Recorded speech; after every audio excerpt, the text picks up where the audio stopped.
আল্লাহ যার কল্যাণ চান তাকে তিনটি জিনিস দান করেন। খুবই গুরুত্বপূর্ণ বিষয়।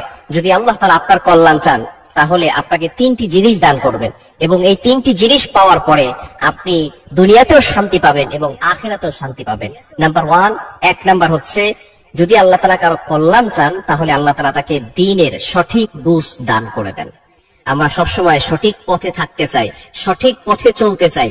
নামাজে দাঁড়ানোর পরেই কিন্তু আমরা আল্লাহ তাআলাকে বলি ইহদিনাস সিরাতাল মুস্তাকিম, ও আল্লাহ show us the right path, show us the correct path. আল্লাহ আমাকে সঠিক পথ দেখান, আল্লাহ আমাকে সঠিক রাস্তা দেখান। সুতরাং 1 নাম্বার হচ্ছে, আল্লাহ তাআলা যাদের কল্যাণ চান তাদেরকে আল্লাহ তাআলা দ্বীনের সঠিক বুঝ দান করেন, ইসলামের সঠিক বুঝ দান করেন, সঠিক জ্ঞান দান করেন। নবী সাল্লাল্লাহু আলাইহি ওয়াসাল্লাম নিজেরা জানিয়ে দিয়েছেন, বুখারী মুসলিম শরীফের হাদিস, মান ইউরিদিল্লাহু বিহি খায়রা ইউফাক্কিহু ফিদ-দ্বীন। আল্লাহ তাআলা যার কল্যাণ চান তাকে আল্লাহ পাক রব্বুল আলামিন দ্বীনের সঠিক বুঝ দান করেন।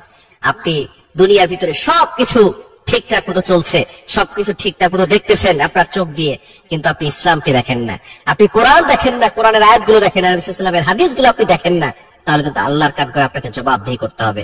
তাহলে 1 নাম্বার হচ্ছে, যাদের কল্যাণ আল্লাহ তাআলা চান তাদেরকে আল্লাহ পাক রব্বুল আলামিন দ্বীনের সঠিক বুঝ দান করেন। নাম্বার 2, দ্বিতীয় নাম্বার হচ্ছে, তাদেরকে নম্রতা দান করেন।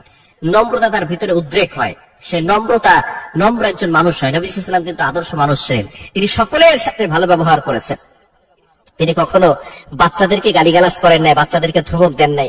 তিনি বৃদ্ধ যারা ছিল কারোর সাথে তিনি খারাপ ব্যবহার করেন নাই, তিনি সব সময় সকলের সাথে ভালো ব্যবহার করেছেন। সুতরাং আমাদের নবী হচ্ছেন সকলের জন্য আদর্শ। তাকে গোটা জাতির জন্য আল্লাহ তাআলা রহমত হিসেবে নাযিল করে দিয়েছেন। আল্লাহ তাআলা নিজেই বলে দিয়েছেন, পবিত্র কোরআনুল কারীম খুলেন, আল্লাহ পাক রব্বুল আলামিন বলছেন 17 নম্বর পারা 10 নম্বর পৃষ্ঠার 6 নম্বর লাইন, সূরা আম্বিয়ার 107 নম্বর আয়াত, আল্লাহ বলছেন, ওয়া মা আরসালনাকা ইল্লা রাহমাতাল লিল আলামিন, I have sent you as a mercy to the world। নবী হে, আমি আপনাকে সমস্ত জগতের জন্য রহমত হিসেবে নাযিল করে দিয়েছি। সুতরাং নবী সাল্লাল্লাহু আলাইহি ওয়াসাল্লাম নম্র এমন ভাবে মানুষের সাথে ব্যবহার করত, এই নম্রতা তার ভিতরে ছিল। যদি আপনার ভিতরে এই নম্রতা থাকে তাহলে বুঝবেন আল্লাহ আপনার কল্যাণ চান, আল্লাহ আপনাকে দুনিয়াতেও কল্যাণ দিবেন, আখিরাতেও আল্লাহ তাআলা আপনাকে কল্যাণ দান করবেন। নাম্বার 3, তৃতীয় নাম্বার হচ্ছে, আল্লাহ তাআলা যার কল্যাণ চান তাকে, তার দেহকে, তার সম্পদকে, তার সন্তানদেরকে বিভিন্ন ভাবে বিপদে ফেলে, এবং বিপদে যখন সে পড়ে যায় তখন সে আল্লাহর কাছে ধৈর্য ধারণ করে, সে সবর করে। ধৈর্য ধারণ করার ফলে আল্লাহ পাক রব্বুল আলামিন তার মর্যাদাটাকে বাড়িয়ে দেন। এটা আবু দাউদ শরীফের 3090 নম্বর হাদিসে রয়েছে। যখন কোন ব্যক্তির কল্যাণ আল্লাহ তাআলা চান তখন ওই ব্যক্তিকে আল্লাহ পাক রব্বুল আলামিন বিপদ দিয়ে পরীক্ষা করেন, এবং সে যদি ধৈর্য ধারণ করতে পারে, এই ধৈর্য ধারণ করা এটা হচ্ছে অন্যতম একটি বিষয়। অনেক মানুষ দেখবেন বিপদে পড়ার সাথে সাথে আল্লাহ তাআলাকেই গালিগালাজ করে ফেলেন, নাউযুবিল্লাহি মিন যালিক।